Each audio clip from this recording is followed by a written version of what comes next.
the message is about importance and value of the blessing. Medyo parang sounds cliche. Kaya tinitle ko main message. Pero all jokes aside, blessing. So bakit? Mas Kuya Vic, blessing na naman. Kakasawa na, ganyan. Kasi, ano bang bukas? Ano bang meron bukas? Kala mo naman may ka-date, no? Sad. Ayan, so tomorrow is, diba, Valentine's Day. And, for most people, they say it's the day of love. Wow. Sana all, no? That's why I think it's very significant also to also talk about the blessing, since we are also talking about love, or this is the month of love. Diba? Ayan. So, of course, syempre pag tanungin ko kayo, gusto niyo ba ng true love? Kala mo namimigay lang ng libre, no? Syempre, yung iba sabihin, yes. Ayan, yes. Diba? Baka napipilitan lang. Ayan. Okay. Pengen naman true love. Ayan. Alright. So, very brief lang naman to. Very straight to the point. Kasi, at the end of the day, medyo spoilers na kagad sa ending, no? Hindi basta-basta nakukuha or binibigay ang love. Diba? Normally, diba? Parang, I love Ryota. Wow! Wala na, bibilin na ako ng cake yam sa tabi-tabi dyan. Ayan, diba? Madali lang magsabi, pero mahirap pang tawanan pa minsan. So, ayan. So, let us begin. Very brief and short. In order for, karamihan sa inyo na bagets, who is probably thinking and finding love also at the same time. Wow, bagets. Ayan. Okay. So, since blessing ang usapan, here's a picture of our true parents in a blessing ceremony, our true father and our true mother. And I will be just sharing some very few and simple words from, this is taken from Champo Mogyong, Book 4. Now, I think tinigil muna yung pag-release ng Champo Mogyong, especially before the pandemic, hinanap ko siya sa Chongpyong kasi they are sort of like revising it. Pero sa version na meron ako, this is in Book 4, kung meron man kayo sa mga bahay ninyo. So, in Book 4, page 305 ng Champo Mogyong, here's an overview of the marriage blessing. Section 1, meaning and value. It's the lineage and the order of love. Diba nga, love, ayan na. So, in 1960, alright, 1960 was the year when two parents got married. Alright, two parents opened a new chapter in the history of human's salvation through the marriage blessing. The marriage blessing is of great significance because it replaces Satan's lineage with God's and recovers the order of love rooted in God. The blessing, recovers the order of love rooted in God. The blessing benefits society by offering the opportunity for people to enter into cross-cultural marriages, which contribute to the realization of one world under God by breaking down barriers between nations, races, and religion. Ayan, so very simple and direct to the point, diba? Because it replaces Satan's lineage with God's lineage, right? And majority of the time, hindi natin yung nararamdaman. Right? Tama ba? Parang lang yan eh. Since patapos na rin yung Attack on Titan, di ba? Lagyan natin ng konting anime reference. Diba? Parang hindi yung mga taong staying in Paradise or Paradis, right? They do not know na nasa dugo pala nila yung Titan blood until na may sisigaw. Tsaka lang ma-release yung pagiging monster. Wow, monster. Monster nila. Spoilers. Sorry. Ayan. So, sorry sa mga hindi nag-ano ng LDN blood. Thank you, Carl. Ayan. So, di ba? Mostly, hindi nila alam or hindi nila naintindihan saan nanggagaling tong mga titans na to, or so to speak. And you would even notice that in many different types of anime where blood lineage is important, or even sometimes in dramas or even in modern life, kung may napapansin kayo, lineage always plays an important role as to how your life can also turn out to be. Yan. So, yun nga, since kung di nyo alam yung story ni Adam and Eve, di ba? That they fell and they received Satan's blood lineage. So through the blessing, we have to recover God's lineage and recover the order of love rooted in God. Ayan. Alright? So, ang isa pang important din dito is for the opportunity for people to enter into cross-cultural marriages. Right? Yan. That's also the key. In order to restore the lost love, it's an opportunity to the blessing for cross-cultural marriages into breaking down barriers between nations, races, and religion. So ito yung main importance of the blessing. So next, huwag na tayo masyadong magpaligo-ligo din dyan. Na-explain na naman. It's very direct to the point din naman. This is sort of like reminder for everyone. So here's a picture of the blessing. Ayan. Thank you, Google Images. Huwag sana akong makopyright. So next, this was also taken from Champo Mugyong. The goal of the Unification Church, or Heavenly Parents Holy Community, which we call now, is to establish the right order of love and to unify the world. Wow, yan na naman, no?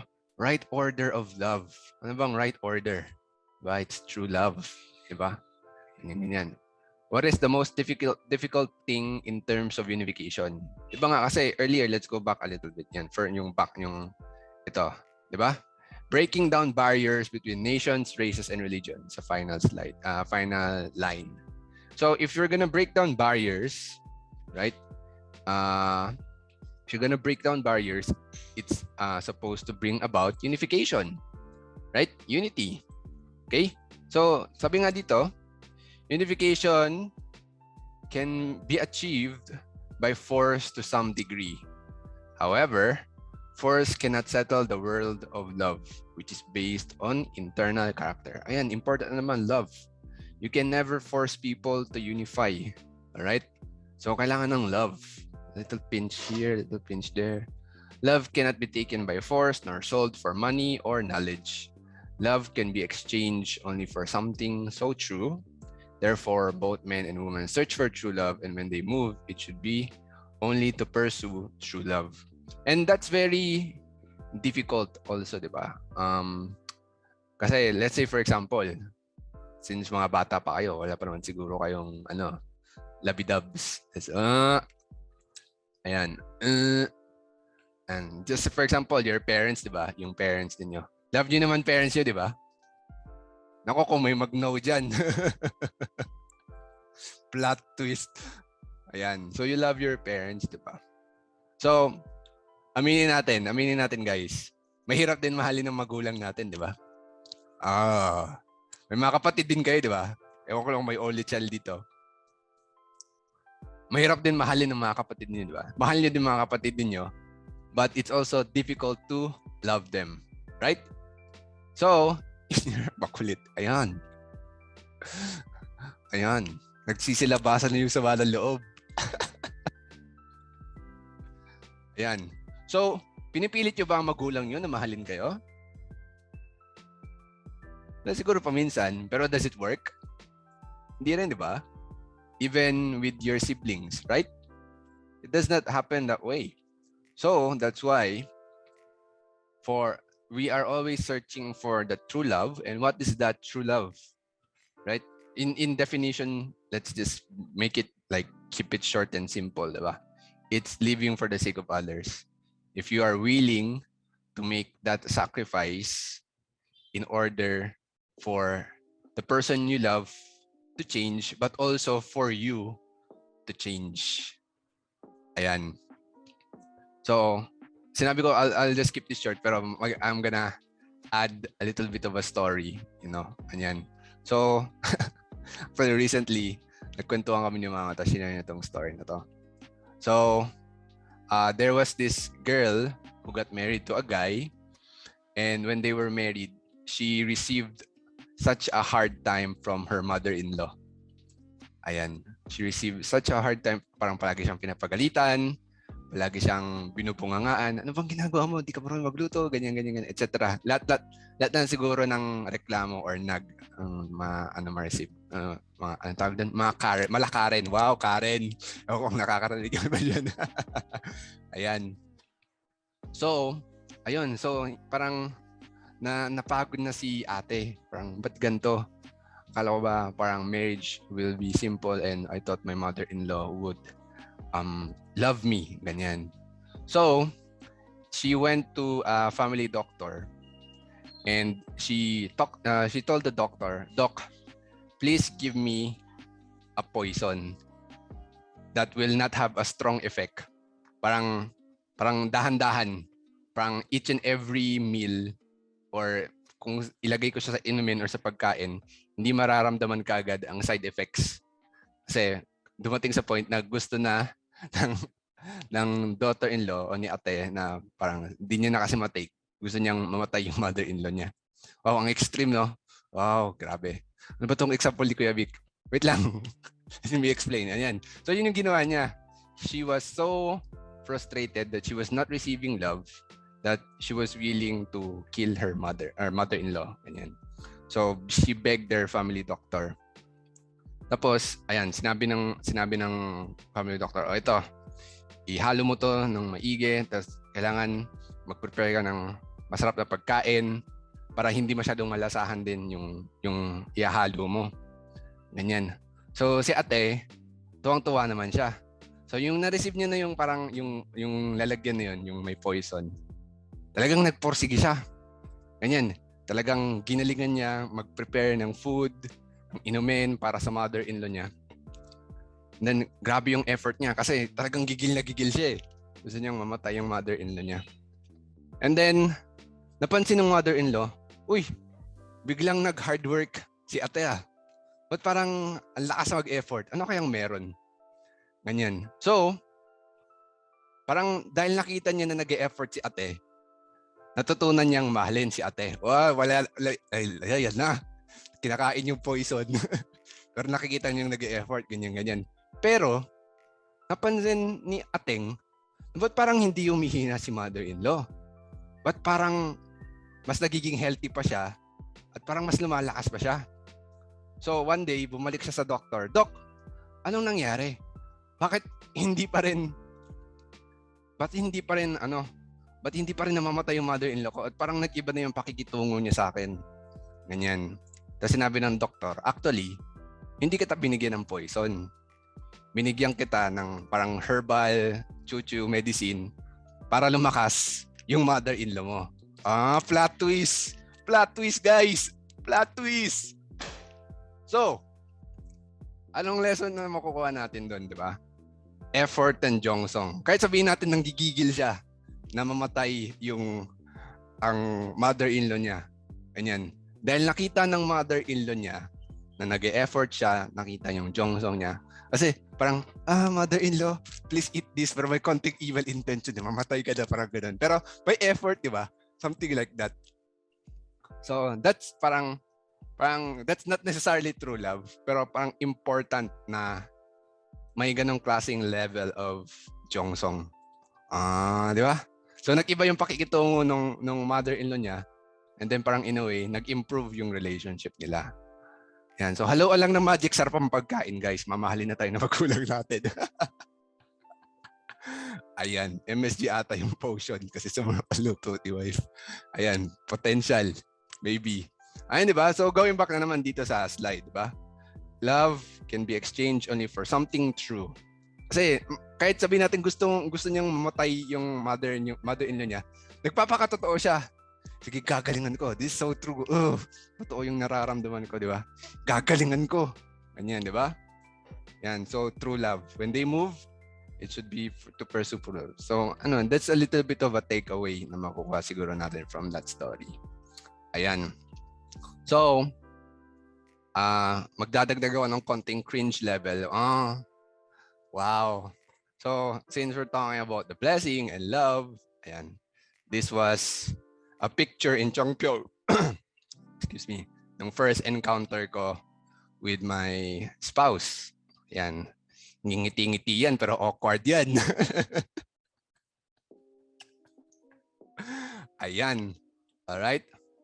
So imagine two people from two different cultures, two different races, di ba? Two different backgrounds.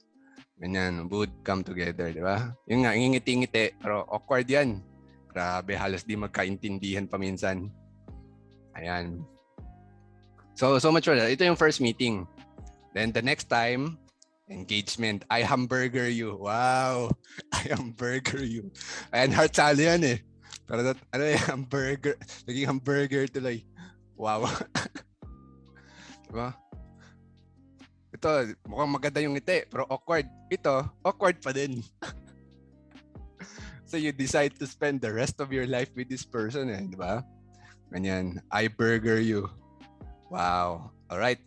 So let's check, di ba? Since we're talking about the blessing, let's talk about the qualifications. Naintindihan na natin yung meaning, value, and significance ng blessing. It's about true love. It's about sacrifice. It's about receiving and maintaining God's lineage. Right? What is the standard and conditions? Diba? Yung iba, kilig-kilig dyan. Wow, dinagdag-chat pa sila. Wow, happy siya. Mga ganyan. Wow, heart pa kayo. Wow. So ito na, kung gusto niyo, diba? Siyempre, gusto niyo ng true love. Tinanong ko kayo. Baka napilitan lang kayo or whatsoever. So, let's check the conditions or standards. Diba? This also in Champomugyong. Your parents said that one should participate in the marriage blessing ceremony only after working long and hard to become eligible. Blessing candidates should be admired by all people in the heavenly world and in the earthly world. Medyo may pressure, no? Yan. Additionally, they must fulfill certain basic requirements such as maintaining purity, attending divine principle workshops, witnessing, fasting, and offering devotions. Diba? Parang si ate na gustong mamatay yung mother-in-law niya. Devotion. Ayan, Jongsong. Diba? So, true parents also have said that a couple should commit to one another only after, okay, this is key, diba? Key. Only after obtaining parental consent. Ayan. So, I'm not gonna push anyone to immediately join the matching or blessing, pero parang gano'n na rin, diba? Pero it's also for you to think about brothers and sisters, diba? Siyempre, you're still young. Pero, you also have to give it some thought. Hindi pwedeng, we're always stuck in learning mode. Na, okay, receive ng lectures from Kuya Vic or from Ray, Riota, Ramirez, from Junyang, or ano pa mga pangalan na dito, kay Juan Milad, sino pa ba nandito, kay Huayong, di ba? Hindi pwedeng learning mode lang tayo na we will be receiving. We also need to start giving towards other people. Because that's a practice of true love, di ba? Diba? Sacrificing, giving, kahit walang-wala ka na. Di ba? Sometimes, ganun. Huwag lang tayo magbigay ng COVID, iba na yun. Alright? Iba na yun. Delikado yun. Pero you get the point. Di ba? Ganun. Okay? So, yun? This is a standard, this is a conditions, qualifications. Alright, so cringe level, di ba? Okay, first meeting, and then engagement, and then blessing. Wow. Char. Ayan na. Ngiti-ngiti yan, pero kulang sa tulog yan. Ngiti-ngiti yan, pero wala pang kain yan. Ayan. Okay? Yan. Alright. So, blessing. So, words again from Champo Mugyong. Sort of like an internal guidance or internal reminder for everyone. You who are preparing for the marriage blessing need to critically reflect on your life. Ayan. Reflect na tayo. Nag-Foundation Day na. Nag-dalawang New Year na. Nag-Gregorian New Year na tayo. Nag-Chinese New Year na. Nagre-reflect pa ba? Nire-reach pa ba yung mga goals natin? Yung sinasabi magda-diet pero the next day, nagda-junk food ka agad? Mga tinamaan, bahala kayo dyan. Okay. Many of you have your own viewpoint about the blessing. Diba? Everyone does. You may think, some people may think, sabi ni Father, It is customary in the church to receive the blessing, marriage blessing. I have fulfilled all the necessary conditions, and it has been a few years since I joined. Basically, parang for first year, or since I was preparing, so to speak, for us. So I ought to be qualified to participate. But you should not think that way. All right? Instead, remember that God has been looking for 6,000 years for sons and daughters who can receive His blessing. 6,000 years, God has been looking. Right? So on the blessing day, when He has found these people, God can recover these lost sons and daughters to receive the lineage. Through them, the meeting point will be prepared where God's love can be connected. Thereby, the horizontal foundation made on which God can expand His will. How many of you are aware in your hearts of God's deep yearning to welcome the day of the marriage blessing? Ayan. So if you are thinking of the blessing, ayan. So mostly a lot of people are saying, oh, I'm not qualified. Sino ba talagang qualified? No one. No one is truly qualified. Kasi no one's perfect. No one is really completely pure. Kung meron man, full bawa ko sa'yo. Right? But however, says here, right? How many are aware of God's deep yearning to welcome the day of the blessing? So, hindi nyo lang dapat iniisip ang sarili nyo sa blessing. Ready na ba ako? Diba? Or gusto ba ng magulang ko? Or napipilitan ka lang kasi yung mga ibang friends mo nababless na rin. Diba? Ganyan. So, ano ba talaga yung sort of like determination mo or connection mo towards God and why you are truly receiving the blessing? Now, that's for you to think about. Once again, we are tomorrow will be the Day of Hearts, diba? For most of people, Valentine's Day. So why not ask yourself, imbes na magmukmuk na sana all my partners sa Valentine's Day, parang what can I do, diba, in order to inherit God's love, and also at the same time, how can I be able to practice loving people in the day of Valentine's? Hindi lang naman necessarily Valentine's Day lang, right? As much as possible, ideally, every day, di ba? But that's up to you. Kung kaya, right? Ayan. So, with that, I will be ending my presentation. Oh, ganun lang kabilis, guys. Di ba? Direct to the point lang. So, nasabi ko na lahat ng kailangan ko sabihin and I'm just redirecting or tawag dito, bino-voice out ko lang yung mga words ni parents. But at the end of the day, it will be your decision in terms of your preparation and your connection for the blessing. All right?